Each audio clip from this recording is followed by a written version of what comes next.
যারা Facebook story থেকে আয় করতে চান তাদের অবশ্যই কিছু শর্ত পূরণ করতে হবে। ফেসবুকের পার্টনার মনিটাইজেশন পলিসি মেনে চলতে হবে। স্টোরিগুলো পাবলিক থাকতে হবে। আপনাকে অবশ্যই ফেসবুকের যোগ্য দেশগুলোর মধ্যেই থাকতে হবে। মনিটাইজেশন প্রোগ্রামে যোগদানের নিয়ম: আপনার ফেসবুক পেজ বা প্রোফাইল পেশাদার মোডে থাকতে হবে।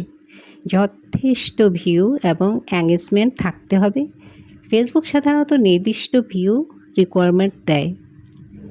আগের ধরন: ফেসবুক স্টোরির উপর অ্যাড ব্রেকস বা ইন স্টোরি অ্যাডস যুক্ত হতে পারে। স্পন্সরশিপ বা ব্র্যান্ড ডিলের মাধ্যমে অতিরিক্ত ইনকামের সুযোগ থাকবে। ফেসবুক স্টোরি থেকে আয় করার step by step guide. Profile বা পেজ মনিটাইজেশন চেক করুন।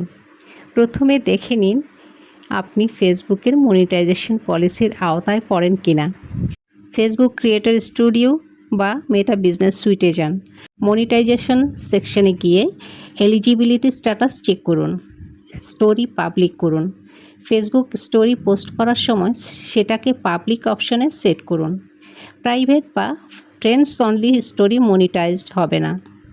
নিয়মিত ও আকর্ষণীয় কন্টেন্ট তৈরি করুন। কন্টেন্ট যেন অরিজিনাল এবং এঙ্গেজিং হয়। স্টোরির মাধ্যমে ব্র্যান্ড বা প্রোডাক্ট প্রমোশনও করা যেতে পারে।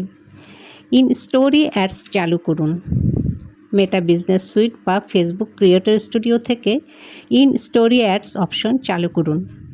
একবার চালু হয়ে গেলে ফেসবুক স্বয়ংক্রিয়ভাবে স্টোরিগুলোর মধ্যে অ্যাড ইনসার্ট করবে। ইনকাম ট্র্যাক করুন এবং উত্তোলন করুন। ফেসবুক পেমেন্ট সেট আপ করুন। আয়ের রিপোর্ট চেক করতে মেটা বিজনেস সুইট মনিটাইজেশন সেকশনে যান। নির্দিষ্ট থ্রেশহোল্ড অতিক্রম করলে টাকা তুলতে পারবেন। ফেসবুক মনিটাইজেশন সম্পর্কিত সাধারণ কিছু প্রশ্ন: স্টোরির জন্য ইনকাম কেমন হয়? ইনকাম নির্ভর করে ভিউ, এঙ্গেজমেন্ট এবং বিজ্ঞাপনের ধরনের উপর। উন্নত দেশ থেকে ভিউ বেশি হলে সিপিএম রেট বেশি পাওয়া যায়। এবারে আসি স্টোরি মনিটাইজেশন। সব স্টোরি কি মনিটাইজড হবে? না, শুধু পাবলিক স্টোরিগুলো মনিটাইজড হবে এবং ফেসবুকের নীতিমালা মেনে চলতে হবে। শেষ কথা: ফেসবুক স্টোরি মনিটাইজেশন নতুন এবং লাভজনক সুযোগ হতে পারে কন্টেন্ট ক্রিয়েটরদের জন্য। যদি আপনি নিয়মিতভাবে উচ্চমানের আকর্ষণীয় এবং ট্রেন্ডিং কন্টেন্ট তৈরি করতে পারেন তাহলে সহজেই ফেসবুক থেকে ইনকাম করা সহজ হবে। সবার জন্য শুভকামনা।